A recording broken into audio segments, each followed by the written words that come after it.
జగన్మోహన్ రెడ్డి తన దూతలను బీజేపీ పెద్దల దగ్గరికి పంపించి రానున్నటువంటి ఎన్నికలలో మీరు టీడీపీ జనసేనతో పొత్తు పెట్టుకోవద్దు, మీకు మేము అండగా ఉంటాం అంటూ కూడా హామీ ఇచ్చినప్పటికీ కేంద్ర నిఘా వర్గాలు ఇచ్చినటువంటి సమాచారం ఆ రిపోర్టు వల్ల అమిత్ షా గారు ఇటు టీడీపీ జనసేనతో జతకట్టేందుకు సిద్ధంగా ఉన్నారని, అదే విషయం చంద్రబాబు గారికి పవన్ కళ్యాణ్ గారికి చెప్పారని, జగన్మోహన్ రెడ్డి పరిపాలనపై అమిత్ షా పెదవి విరుస్తున్నారు అంటూ కూడా ఒక వార్త ఇప్పుడు సోషల్ మీడియాలో చక్కర్లు కొడుతున్న నేపథ్యంలో అసలు ఆంధ్రప్రదేశ్లో ఏం జరగబోతుంది అనే అంశానికి సంబంధించి మనతో మాట్లాడేందుకు టీడీపీ అధికార ప్రతినిధి సూర్యదేవర్ లత గారు మనతో ఉన్నారు. లత గారితో మాట్లాడదాం. లత గారు నమస్తే అండి. నమస్తే. లత గారు, జగన్మోహన్ రెడ్డి బీజేపీ పెద్దల దగ్గరికి తన దూతల్ని పంపించి రానున్న ఎన్నికల్లో మీరు టీడీపీ జనసేనతో పొత్తు పెట్టుకోవద్దు, మీకు మేము అండగా ఉంటామని హామీ ఇచ్చారని,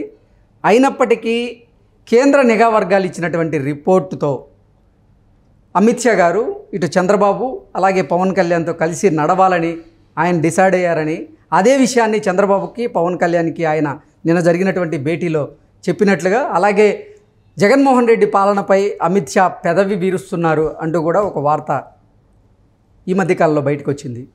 ఏంటి ఈ అంశం మీద మీ విశ్లేషణ ఏంటి? జగన్మోహన్ రెడ్డి పలుమార్లు కూడా అపాయింట్మెంట్ కోసం ట్రై చేస్తూనే ఉన్నారు. అమిత్ షా గారిని కలవటానికి, నడ్డా గారిని కలవటానికి, ఢిల్లీ వెళ్ళటానికి. కానీ ప్రతిసారి వాళ్ళు అపాయింట్మెంట్ కోసం ట్రై చేస్తుంటే వాళ్ళు ఈయనని కలవటానికి కూడా సుముఖంగా లేరు. సో ఈయనతో వాళ్ళ ఇంట్రెస్ట్గా కూడా లేరు. ఎందుకంటే ఇక్కడ జరిగే ఏపీలో జరిగే దుర్మార్గాలే కానివ్వండి, ప్రతిదీ కూడా సెంట్రల్ గవర్నమెంట్ చూస్తూనే ఉంటుంది. ఏం జరుగుతుంది, పరిపాలన విధానమే కానివ్వండి, ఏమైనా అభివృద్ధి చేశాడా, ప్రజల్లో ఆయన వరకు చొచ్చుపోయగలిగే ప్రతి వాళ్ళకి స్కీములు అందిస్తున్నాడు అంటున్నాడే కానీ అప్పులు చేసే విధానమే కానివ్వండి, ప్రతిదీ కూడా వాళ్ళు గమనిస్తున్నారు. గమనించి వీళ్ళకి ఎవరికైనా సరే గెలిచే వాళ్ళ పక్కన ఉండాలనుకుంటారే కానీ ఓడిపోయే సైడ్ ఉండాలని ఎవరు కోరుకోరు కదా. సో వాళ్ళ సర్వేల ప్రకారమే కానివ్వండి, బీజేపీ చేసుకున్న సర్వేల ప్రకారమే కానివ్వండి, తెలుగుదేశంకి మంచి మద్దతుగా ఉంది. ప్రజలలో నారా చంద్రబాబు నాయుడు గారికి ఆదరణ బాగా ఉంది. ఆయన 14 సంవత్సరాలు సీఎంగా చేసిన వ్యక్తి కాబట్టి ఆయనకు అనుభవం ఉందనేది కూడా ఏపీ ప్రజలు నమ్ముతున్నారని, ఏదో ఒక్క ఛాన్స్ అనే ఒక అవకాశం కోసం ఇస్తే ఇప్పుడు ఇన్ని సంవత్సరాలు 5 సంవత్సరాల్లో ఏ ఒక్క రంగంలో కూడా అభివృద్ధి జరగలేదనేది ప్రజలందరూ కూడా ఆలోచిస్తున్నారు, చర్చిస్తున్నారు. అక్కడ జరిగే అవినీతి గురించి కూడా డిస్కషన్స్ జరుగుతున్నాయి. ఇవన్నీ తెలుసు కాబట్టి వాళ్ళు గెలిచే వాళ్ళ సైడ్ ఉండాలనేది ఎవరైనా కోరుకుంటారు. వాళ్ళకి కూడా అక్కడ పార్టీ డెవలప్ అవ్వాలనేది వాళ్ళు చూసుకుంటున్నారు కాబట్టి ఏపీలో కూడా. సో ఎవరైతే గెలుస్తారు, ఎవరికైతే ఎక్కువ సీట్లు వస్తాయి, సో వాళ్ళతో ఉండాలని ఖచ్చితంగా బీజేపీ ఆలోచిస్తుంది. కాబట్టి జగన్మోహన్ రెడ్డికి అపాయింట్మెంట్ ఇవ్వకపోవటం చేస్తున్నారు. ఆయన వెళ్ళి కలవటానికి ఛాన్స్ లేకుండా ఉంది. తర్వాత ఎవరైనా వాళ్ళు దూతలను పంపినా వాళ్ళతో కూడా వాళ్ళు తేల్చి చెప్పేస్తున్నారు సో వాళ్ళ డెసిషన్ ఏంటనేది. సో ఇంకా జగన్మోహన్ రెడ్డికి ఇప్పుడు టెన్షన్ స్టార్ట్ అయ్యింది. తాడేపల్లిగూడెంలో భూకంపం స్టార్ట్ అయ్యింది. సో ఆయన టీవీలు పగలగొట్టమే కానివ్వండి, ఆయన టెన్షన్లే కానివ్వండి, ఇన్ని రోజులు ప్రశాంతంగా ప్రజలు ఇబ్బందులు పడినా ఆయన వీడియో గేమ్స్ ఆడుకుంటా టైంపాస్ చేశాడు ఇంట్లో కూర్చొని. ఇంకా ఆ టైంపాస్ ఆ అధికారం పోతుందనే కానీ ఆ బాధలో ఆ ఫ్రస్ట్రేషన్లో ఏం చేస్తున్నాడో ఏంటో కూడా అర్థం కావట్లేదు. ఓకే, అసలు జగన్మోహన్ రెడ్డి గారు తన దూతల్ని అమిత్ షా గారి దగ్గరికి పంపించారా? మీరు పొత్తు పెట్టుకోవద్దు టీడీపీ జనసేనతో, మీకు ఏదన్నా ఉంటే మేము అండగా నిలబడతాం అనేటువంటి విషయాన్ని అమిత్ షా గారి దగ్గర తన దూతలతో చెప్పించారా అంటే ఏం చెప్తారు? విజయసాయి రెడ్డి గారు అందుకనే ఉంటారు కదండి అక్కడ ఢిల్లీలో. ఈ దూత పనిచేసేదంతా విజయసాయి రెడ్డి గారే కదా. సో ఆయన పలుమార్లు కలవటం కానీ అడగటం కానీ జరిగింది. వాళ్ళు సుముఖంగా లేరనేది కూడా అర్థమవుతుంది. సో వాళ్ళు ఖచ్చితంగా కూడా పరిపాలన విధానం బాగోలేదు. సో అక్కడ అప్పులు చేసేసారు. అప్పుల కోసం కూడా ట్రై చేసి ఇంకా అప్పులు దొరికే ఛాన్స్ కూడా లేదు. ఉద్యోగస్తులకి జీతాలు పే చేయలేని పరిస్థితి ఉంది.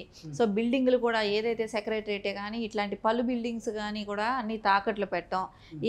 ఏదైతే వాళ్ళు ఒక్కొక్క కమిటీలకు కానీ, ముస్లిమ్స్కే కానివ్వండి, మైనారిటీ కమిటీస్కే కానీ ఎక్కడెక్కడ చైర్మన్ వాళ్ళ ధనం కూడా ప్రతిదీ కూడా వాళ్ళు గవర్నమెంట్కి అని చెప్పి సంక్షేమాలకు అని చెప్పి తీసి వాడేయటమే కానీ, సంక్షేమాల కోసం ఏదైతే ప్రజాధనం ఉందో అది కూడా వీళ్ళు సొంతందానికి కూడా ఇప్పుడు ప్యాలెస్లు కట్టడమే కానివ్వండి, ఎక్కడికెక్కడ వాళ్ళకి కావాల్సిన కాస్ట్లీ ఫర్నిచరే కానివ్వండి, ఇట్లాంటివి ఆయన యూకే కానీ వెళ్ళినా కూడా లండన్ ట్రిప్ వేస్తే కూడా ఎన్ని కోట్ల ప్రజాధనం వాడుతున్నారనేది కూడా ప్రతిదీ స్పష్టంగా తెలుస్తూనే ఉంది.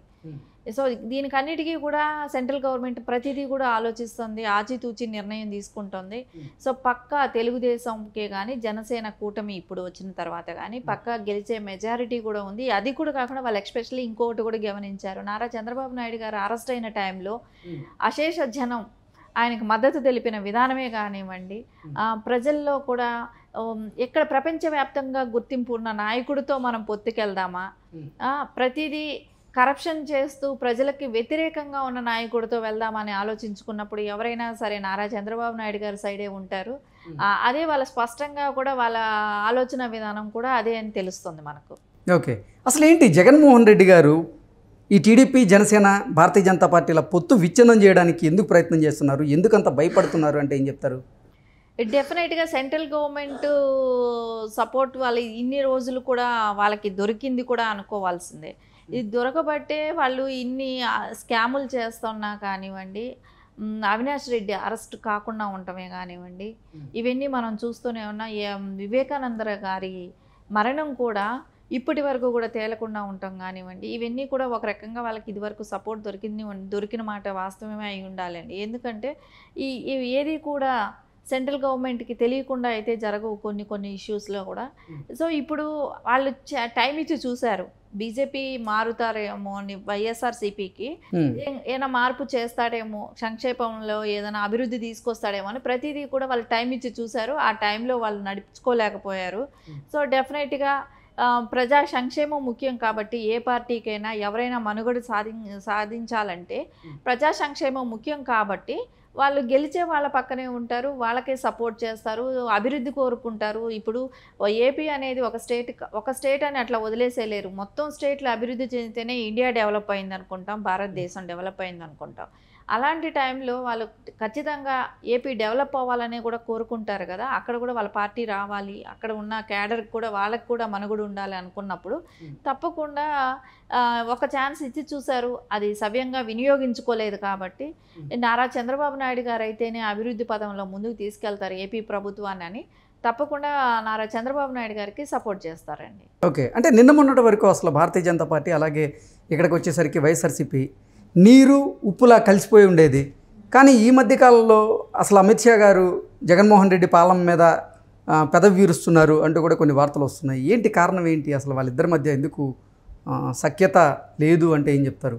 ఖచ్చితంగా అభివృద్ధి, ఆ రాష్ట్రానికి ఏం అభివృద్ధి జరిగింది, సో దాన్ని బట్టే కదా ఆలోచిస్తారు ఎవరైనా కూడా. అభివృద్ధి ఏమి శూన్యంగా ఉంది, ఏం చేశాడు, ఒక బిల్డింగ్ కట్టాడా, ఒక సంక్షేమాల్లో ఏమైనా కొత్త విధానం తీసుకొచ్చాడా, ఆయన ఏమైనా ఒక కంపెనీలు ఏమైనా తీసుకురాగలిగాడా, ఉన్న కంపెనీలని తరిమేస్తున్నాడే కానీ అక్కడ ఒక్క కంపెనీ ఇప్పుడు జయదేవ్ గారి వాళ్ళ కంపెనీ అమరాజా బ్యాటరీ ఉంది, సో దాన్ని తెలంగాణకు తీసుకొచ్చారు, దాని 10,000 మంది ఎంప్లాయ్ క్రియేట్ అయ్యేది.